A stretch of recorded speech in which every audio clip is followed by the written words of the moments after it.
the horror flick, Digger did Super 6, Big Mitch. And I'm kicking in doors with all 3 O's. And I'm bringing 28 101s because we Vegas sons. It's the Chronicles. And you in the Meadowlands. Yeah, you in the Meadows, man. And you already know what made me. 530. Man, what that mean? Oh, that boy Desert Baby. Boom!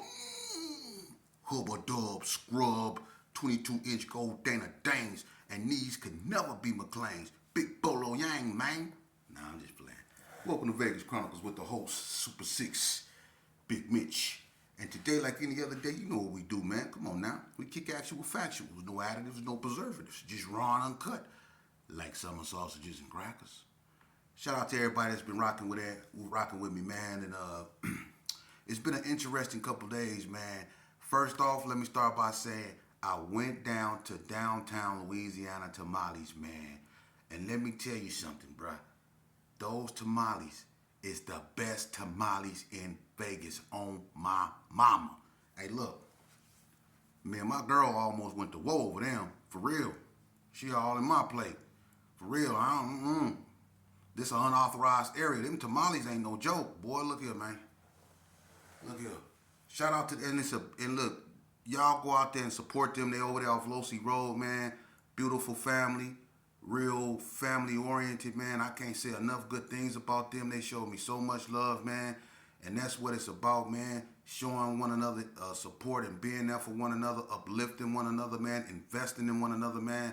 And y'all go down there and support them people, man. Them our people down there, man. And they got a beautiful, big family. They doing the right thing down there, man. And y'all need to support them, man. We need to start investing in ourselves and looking out for ourselves and recognize when we trying to do the right thing, man, and have something for us as a people in our community, in our culture, man.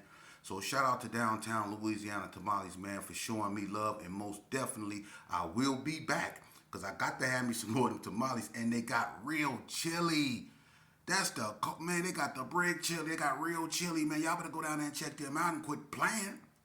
I want me some of them tamales right now. For real, man. Them tamales, bomb. But anyway, man, I spent the whole thing on them, man. I swear to God, I spent this whole video on them tamales, man. They bomb. Go check them out. And then I had another interview with the great legendary Carl Wesley, man. Look here, man. And you know, out of that conversation I had with him, out of everything we said to one another, what really hit home to me is when he said how he respect what I'm doing. And my girl reiterated that when we left. She pointed that out. She said, babe, out of everybody that you interview and talk to, and there's been plenty of people that support me, but him being who he is and giving me my props for what I'm doing and saying, you know what, young brother, a little homie or whatever, you doing the right thing. I support what you doing. I like what you doing. And continue to do what you're doing.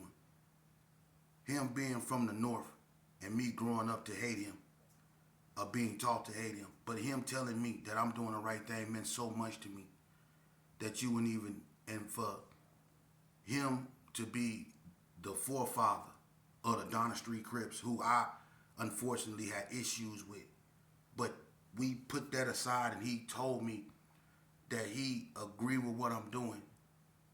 And he support me. That meant so much to me, man. You can't tell me that ain't God. Didn't know Ace of Spade. Didn't know Gershon Park Killer, Gershon Park Kingman, no associate. Sit down for me and tell me, little homie, young brother, I appreciate what you doing. It was a GQ. So youngsters, if you looking at this video, understand that the enemy ain't always over there in another neighborhood. The enemy ain't always a person that wear a different color from you. That don't make a person your enemy. You see? The enemy is the one that keep putting you in a situation that gets you locked up or get you put under that grass. That's your enemy. The enemy is the one that tell you to do the opposite of what your parents tell you to do, because your parents ain't gonna never tell you nothing wrong. And the way me and him spoke and the way he got at me and he gave me his personal, feeling was like a big uncle or a father, will give their son. And I respect and I got a lot of love for him the great Carl Wesley, man, for that, man. Much love, man. And you know, speaking of Carl Wesley, I want to tell you something, man. I do remember a time when I was at war with the North, and I think for me to be able to sit down with him shows the mental maturity. Because anybody that know me knew that I was on something else back then. You know, we all were. They hated me, and I felt a certain way about them. But I'm gonna tell you something, man. One day in Indian Springs, I remember I I I was being a nuisance. I was picking at the North. I was getting into them with it. I was getting into it with them every chance I got. Lace Dog just blasted me in the head. He just stabbed me, right? He stabbed me. And for the people out there that's been giving out misinformation, I was not blasted in the eye by the Donna Streets. I was blasted by the Cali boys, okay? Donna Street never stabbed me in the eye. I got stabbed in the head by a person from Donna, okay? So let's clear up that misinformation, all right? But after that happened with me getting stabbed, I kind of went to the left, and I was really tripping with them. I had a bunch of skirmishes, me and Sneaky 3, and me and a few more of those dudes. We had fights and stuff like that, so I was going on my way to get into it with them. But one day, I remember this. I had took some pictures, and I'm going to just say some pictures, and I put them up on Unit 3 door. It was some messed up pictures, right?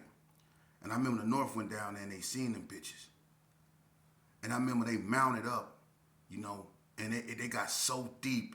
I mean, it all came together, you know, and the Gersons was deep, but a lot of Gersons didn't like the fact that I went and I did that because it was like I took it too far. That was unnecessary. And they wasn't bothering me to make me do something like that. The North was doing them, you know. It wasn't no tension like that, but I just had to start something. So I put some pictures up, right? Them cats mounted up so deep. I went in the gym. It was me, Bomber, Bam, D Capone, and a few more, right? We in the gym down there by the coach office, by the basketball goal. It's about 5 or 6 of us, right? Now we waiting on the rest of the homeboys to get there. They taking their time, right? We know the North is grouping up down there by Unit 4. This after lunch, right? They group, it's 1,000 of them, right? So we down there like 5, 6 deep on a basketball court. Now you notice there's a trend that every time something happen in prison, that we end up about 5 or 6 deep somewhere. You know, I don't know what's that about. I'm not gonna get into that, but it is what it is. But look, they get deep, right? So we standing down there by the basketball goal. We talking about how we go get to our things, you know what I mean? Because I stand 5 and 6, but I know if I go out there, it's liable to go down. I done been blasted twice already, so I'm not trying to make no moves. You know what I mean? So, but I know I got to get up out the gym. The reason why I went in the gym is because they had a weight room in the inside of the gym. And I knew if something happened and I had to I can run in there and pick up some weights and protect myself that way, you know. But I was kind of weary because I got like these dudes, but it's 1,000 North. You got BTDs, DSCs, HTHs, White Street. This one, they all was cool. You know, you got ABMs, DSVs, all kind of stuff. You know what I mean? All kind of Northtown gangs, man. There was so many of them, man. But look, they started walking up the sidewalk, right? They coming to get me. When they found out I was the culprit, that was the last straw. And D Tater Chips, he in the front. He leading the pack. It's a gang of them, right? They fall in the gym. I'm standing down there. It's me, Bomber, Bam, D Capone, and I forget who else was with us. But we by the basketball court, right? And we all huddled up talking, trying to figure out how we go do what we go do, and wondering why the homies is taking so long to mount up, you know. But I shouldn't have did what I did. Because when they fell in that gym, I'm going to keep it so 100 with you. Now, I ain't the type of dude to run. But I am the type of dude to make a strategic retreat. You know, so my thing is, when they came in that gym, I'm going to keep it so 100 with you. Now, I want to tell you that I said, I don't care. Let's do it. I did it. On Gershon, I did it. Let's woo, woo, woo. I want to tell you that so bad. But I'll be lying. And I ain't going to do that. Them dudes came in that gym so deep. When Bomber them turned and looked, See, cause I can hear them, and you can hear all this. You get some dude saying on North and whoop whoop, and then somebody said on crap. I'm like, oh man, I'm thinking I'm just thinking they go do me. I can feel it, right? So when Bomb and them turned, cause they was coming in the door, and they had to come down the stairs to get to us. So when they was coming in the gym, and Bomb and them turned to look, man, I crept off from behind Bomb and them. Now look, you can say what you want. I ain't do no running. I crept off. I snuck off. I ain't run. I snuck off. I went over there by them Cubans, because them Cubans used to play dominoes in the gym. Everybody know what stalls were. They had tables back there, and the Cubans used to be back there playing dominoes. And it was two ways you can come in the gym. You can come in through where they came in and then come downstairs, or you can come in through where the coach office is, through the back, right? Which leads to the bathroom. So when they came in, I snuck off from the crowd I was in and went over there by them Cubans. And one of them said, oh yeah, I said, shh. And I crept over there in that stall. And look, I ain't just creep in the stall. I went in there and I stood up on the toilet. Hey, look, I closed it and I stood up on the toilet so you couldn't see my feet on the ground. Hey, look. Hey, you might say you out of line for leaving them, bitch. I thought the boss had left me so many times. I left. Hey, look. It sounded like they was down there playing basketball, because you heard feet skirt like this. Skirt, skirt, skirt. It's that, you know how them shoes be sounding when they be playing basketball? You hear that, you heard skirt. Hey, look. Our people through the stall like this. Our people through the stall like this. Squinting like.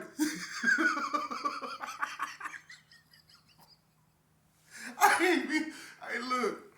Them dudes came in there. Hey, look. I swear to God, I had to, man. There was too many of them. They ain't do nothing to Bomber them. Thank God, though. Because Bomber them wasn't the ones that put the pictures up. Now, you might be saying, what pictures is they tripping over, man? I don't really want to get into that, because I don't want to open the old wounds, man. I look at it and I laugh, because I realized, how far I pushed them dudes and how much animosity was going on between me and the North, and I'm going to tell you something, man. I'm lucky to be here, because if I didn't grow up with a lot of those guys, actually grew up with them. Me and D-Tay was on the track team in Elko. Me and Cassio, me and Dan Loke, me and Andog, me and Baby C, all us grew up together, man. So it was hard for a lot of Donnas to really, or a lot of North to really just get at me, because a lot of them had personal relationships since we was kids, and it was just, I did something, and I'm going to tell you something.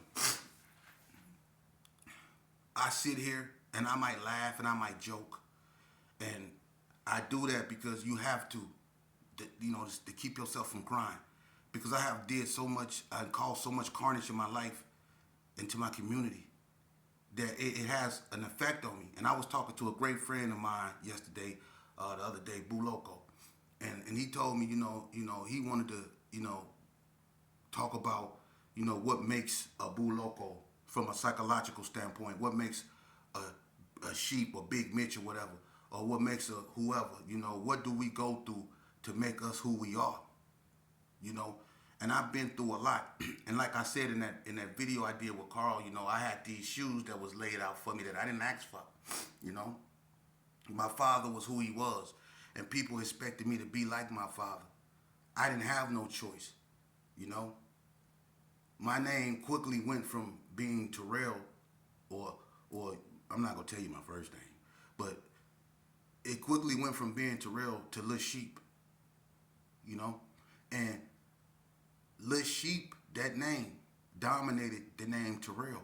Every time I went somewhere, people recognized me as Lil Sheep. No one called me Terrell but my inner family. But everybody called me Lil Sheep, And I vaguely knew who he was, my father, because I was a baby when he had me. But people told me who my father was, and I could never imagine so many people knew who my father was. and he did all these things I couldn't believe. You know, so I'm expected to be like this guy. Ain't no way. Ain't no way I can be like him. But people expect me to. I was 13 years old fighting 18-year-olds. Everybody remember me and Nick, OG Nick from where I come from. Me and him fought 3 times. I went like 0-3 against that dude. I was 13. He was going to jail. He was 18, 19 years old. They had me out there fighting Nick. And this cat fight barefooted. You knew I was finna lose that fight. This dude look like he can grab a pole and ball his feet up and just pop, pop, pop, pop, pop, pop, pop. For real. If a dude ever take his shoes off in a fight, you know you finna lose. They had me walking around there with all kind of ooh-wee knots on my head. So you know what I did? I adapted. I knew I couldn't whoop them. So what I do? I made strategic decisions to pick up a pole and get some understanding. And that's what I did. So I wasn't the only one walking around Herbert Gershon with a ooh-wee knot. He had one too. You know? And that knot, and them knots, it is what it is. Because I'm not going to play around. You know? And it is what it is, man. But being my father's son, man, it was like a blessing and a curse, man. Because I've been through so much. But I'm going to tell you this here, youngster, from experience. If I can go back in time, I would have listened to my parents. I would have went to school. And I would have failed at math if I had to. I would have kept failing at it until I passed it. But I would have kept trying, because I'm going to tell you something. As easy as it was to go to juvenile, as easy as it was to go to prison, it was almost impossible to get out. So I would rather be in a school taking a test, for real, than be in prison sitting in front of a parole board. I'd rather be sitting in front of a teacher taking a test than sitting in front of a parole board answering questions. For real. And to you youngsters out there, let me tell you something.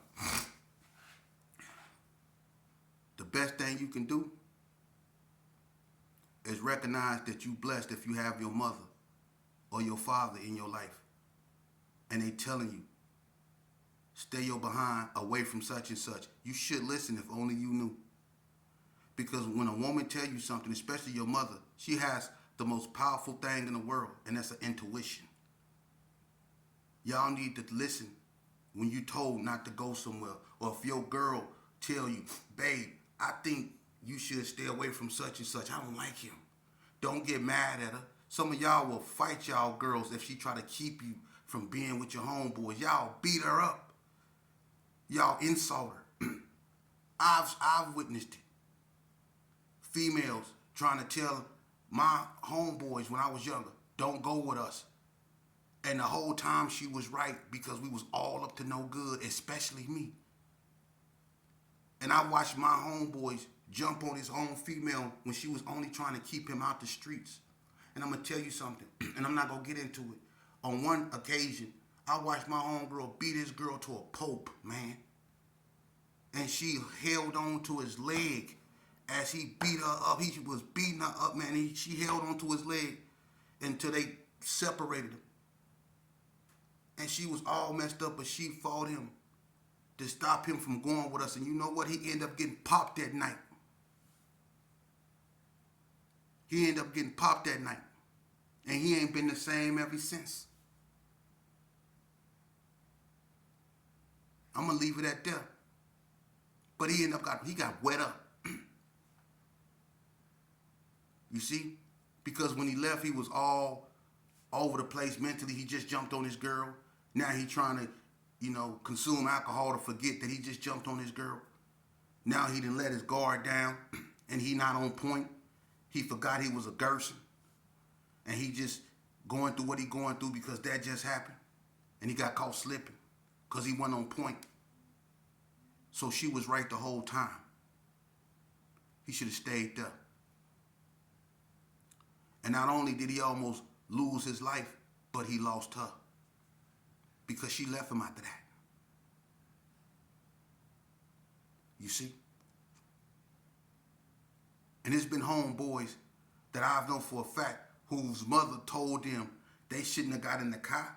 It's been homeboys who stole a mama car just to go pick up their homeboys and go for a ride and ended up getting in a shootout.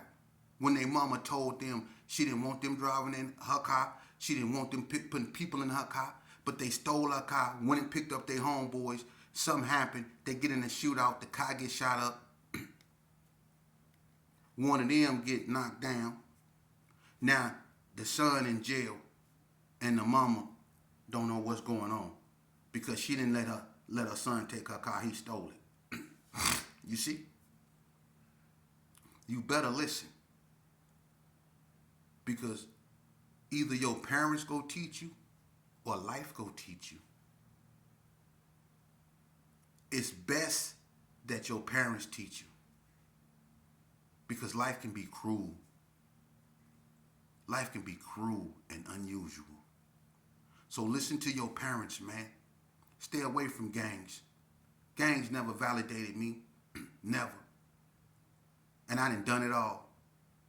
You ask anybody about what my work, I've done it all, and I'm telling you, I never done nothing. And I've done it all. But I ain't done nothing but stress myself out, stress my family out, put myself through unnecessary things, you know, and I still can't even sleep right because I've lost so many friends. You know, it's some dudes that's so whacked out. You had the crack epidemic. You had the water epidemic. Y'all remember that? The powder epidemic. Then the opiate epidemic. Now you got the fentanyl epidemic. You got all these epidemics. And mine was the water, the urine. That epidemic tore us up. Tore us up. And you got some dudes that used to be so ferocious back in the days. So ferocious. And now they just at the bus stop with a vague glare in their face like they not there. And these dudes used to be knockout artists. Name used to reign. But now they don't even know who they are. This life. You want that? Is that what you want, youngster? Is that what you want to validate you? That type of living where you look 80 when you 35, when you ain't got no teeth? You got more kids than you do teeth. Is that what you want? Huh? Go to school, man. Do it the right way. Allow your mind a chance to develop. If these podcasts is not telling you this, then you listening to the wrong podcast, because I don't want y'all to end up like I did. I want you to live. I want you to learn. I want you to go to school. I want you to be happy. For real. I've been angry enough for all of us. You know, I know what it's like to walk around a clenched fist. Okay? So listen to your mother. Respect yourself above all, so you can have respect for everyone around you. And if people not showing you respect, then you get away from them. Remember, a real friend would never put something in your hand that can take you away from your family. Remember that. If they're not offering you elevation, get away from them. You understand? Get away from them. The best thing you can do in life is accept responsibility for your actions. Guard your individuality. Put yourself first and foremost. Love those that love you, but don't let love mess up your vision. You understand? Because I'm going to be honest with you, man. There was a point in time when I was locked up in a place, man, and I had so much time to do. So much time to do. I never thought I was going home. And all I had was my anger, a gang of time, and a knife. You see? And that's all I had to live by. Nothing else. That's all I had. no homeboys, no none of that.